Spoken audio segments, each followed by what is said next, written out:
Every great revolution begins with a symbol. For the French, it was the Bastille, for the Americans, it was tea, and for India, it was salt. But why? Why would Mahatma Gandhi choose something as ordinary as salt to challenge the world's largest empire? The answer begins nearly 170 years earlier. After the East India Company consolidated its power, it turned salt into a government monopoly. Indians could no longer freely make it or sell it. Instead, they had to buy heavily taxed salt from the British. And it wasn't just another tax, everyone needed salt. Every home, every meal, every single day. And that made it one of the British government's most dependable sources of revenue in India.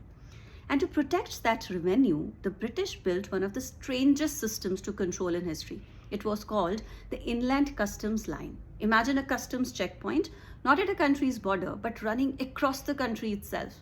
At its peak, it stretched for nearly 4,000 kilometers. And for much of that distance, it wasn't built with stone, it was grown. A living wall of thorny acacia, cactus, bamboo, and dense shrubs, grown, woven, and trimmed into a barrier up to 12 feet high. Too thick to walk through, too dense for a bullock cart to cross. The gaps were guarded. Custom posts stood along the line, officers patrolled day and night. Travelers were stopped, bullock carts were searched, and if untaxed salt was found, it was confiscated, people were fined, even imprisoned. Think about that. An empire built one of the world's longest living barriers, not to stop an invading army, not to defend a border, but to stop Indians from carrying their own salt. By the late 1870s, the hedge disappeared. Not because the tax had ended, but by then the British had tightened their control over salt production and distribution. The hedge had done its job, the barrier disappeared, but the monopoly remained. And more than 50 years later, in 1930, Gandhi saw what others overlooked. If every Indian used salt, then every Indian understood the injustice. He wasn't just choosing the most valuable commodity, he was choosing the one that united everyone. And on 12th March 1930, Gandhi left Sabarmati Ashram with 78 volunteers. For 24 days, they walked nearly 390 kilometers. Every village added more people. On 6th April 1930, they reached Dandi. Gandhi bent down, picked up a handful of salt, and broke British law.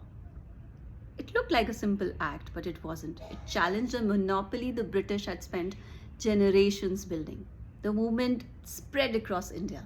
People began making salt, selling salt, breaking the law openly. The British arrested more than 80,000 people, but the protests only grew. In 1931, Viceroy Lord Irwin invited Gandhi for negotiations. The Gandhi-Irwin Pact did not abolish the salt tax, but it allowed people living near the coast to make salt for personal use and marked the first time the British formally negotiated with Gandhi as the leader of a nationwide movement. The struggle continued, and finally in 1947, just before independence, the salt tax was abolished. Gandhi didn't choose salt because it was ordinary. He chose it because every Indian understood it. Same way, a great revolution doesn't begin with the loudest symbol, it begins with the one that belongs to everyone. And this is the blueprint of a revolution.